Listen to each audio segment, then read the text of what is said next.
Message type చేస్తాను.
తెలుగులో type చేసి రిజిస్టర్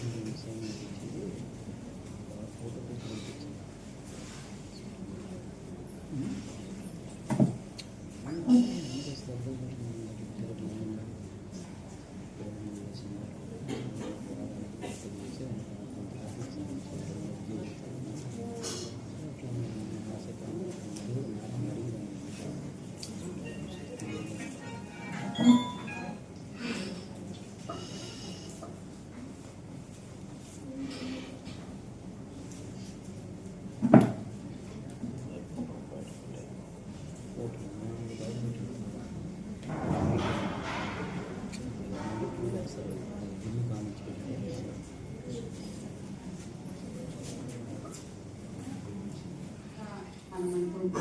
లేకపోవడం బాధాకరము.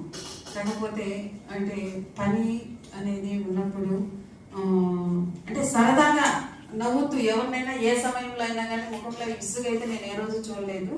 ఏ పని చెప్పినా చలాకీగా అంటే స్పీడ్ అనుకుంటాడు, గబగబా చేసేసేయడము, నవ్వుతూ చేయడము, ఏ సమయంలో అయినా ఒకే ఎనర్జీతో పనిచేయడం అనేది అది మంచి లక్షణము.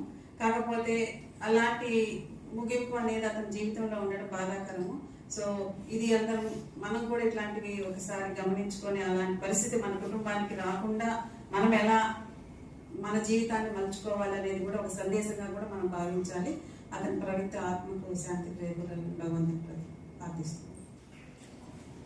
ఈరోజు ఇక్కడ ఈ విధంగా సమావేశం అయినందుకు చాలా బాధగా ఉంది. అంటే నేను వచ్చి ఒక 5 months అయింది, నాకు పెద్దగా తెలియదు. నాకు తెలిసింది ఏమంటే ఈ అబ్బాయి చాలా సంవత్సరాలు కంట్రోల్ ఆఫ్ ఎగ్జామినేషన్ ఆఫీస్లో పనిచేశాడని. తర్వాత ఈ మధ్యలో డిఎన్సిడిసి ఆఫీస్కి వచ్చారు. మంచిగా బాగా వర్క్ చేసేవాడు, సిన్సియర్ అని చెప్పారు అందరూ. కాకపోతే కొన్ని అంటే జనరల్గా మనం అందరూ గుర్తుపెట్టుకోవాల్సింది ఏంటంటే కొన్ని అలవాట్లు అనేటువంటివి అవి ఎలాంటి పరిస్థితికి దారితీస్తాయి అనేది మనం ఒక ఎగ్జాంపుల్ లాగా మనం చూసుకోవాలి. లర్నింగ్ ఏదైనా ఉంటే, మెసేజ్ ఏదైనా ఉంటే, మనం నేర్చుకోవాల్సింది ఏదైనా ఉంటే ఇలాంటివి రిపీట్ అవ్వకుండా చూసుకోవాలి. ఎందుకంటే మనకు ఫ్యామిలీ ఇంపార్టెంట్. ఫ్యామిలీలో ఏదైనా డిస్టర్బెన్స్ ఉన్నా కానీ, తర్వాత సొసైటీలో ఏదైనా డిఫికల్టీస్ ఉన్నా కానీ అవన్నీ మన మీద ఎఫెక్ట్ చేస్తాయి. మీ బ్రెయిన్ మీద, యువర్ హార్ట్ మీద అవన్నీ పనిచేస్తాయి. వాటి వల్ల నిద్రపోకపోవడం, కొంత వేరే వ్యసనాలకు అలవాటు చేసుకోవడం, ఇవన్నీ జరుగుతూ ఉంటాయి. కాబట్టి సాధ్యమైనంత వరకు మనకు ఉన్న దాంట్లో మనం హ్యాపీగా ఉండడం, ఫ్యామిలీతో కలిసి హ్యాపీగా ఉండడం, ఏదో లేని దానికోసం ఎక్కువ ఇది చేసుకోకుండా. నేను చాలా మంది చూశాను మా యూనివర్సిటీలో కూడా, కొంతమంది టీచింగ్ కానివ్వండి, నాన్ టీచింగ్ కానివ్వండి, కొన్ని తప్పులు చేసిన తర్వాత కరెక్ట్ చేసుకునే దానికి కూడా ఛాన్స్ లేకుండా, ఒకవేళ అవకాశం ఉంటే ఆ తప్పుని కరెక్ట్ సరిదిద్దుకుందాం అనుకుంటారు, కానీ అందులోపలే టైం గడిచిపోతాం.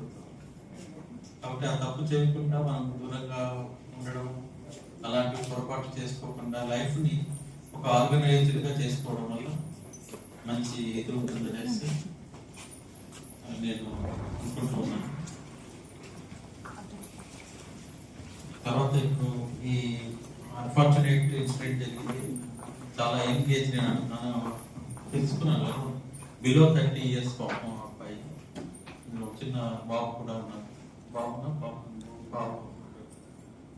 సో ఇలాంటి ఘటన జరగడం అనేది చాలా దురదృష్టకరం, వెరీ అన్ఫార్చునేట్. సో బట్ మనం ఇవన్నీ ధైర్యంగా ముందుకు వెళ్ళాలి కాబట్టి కొన్ని ఏవో అంటాం, గళ్ళాన్ని కూడా మిగిలి మనకు సాగాలి అనేటువంటి ఒక చిన్న స్ఫూర్తితో మనం ముందుకు వెళ్ళాలి. బట్ నా రిక్వెస్ట్ ఏమిటంటే, మీ పర్సనల్ లైఫ్ కూడా ఇంపార్టెంట్.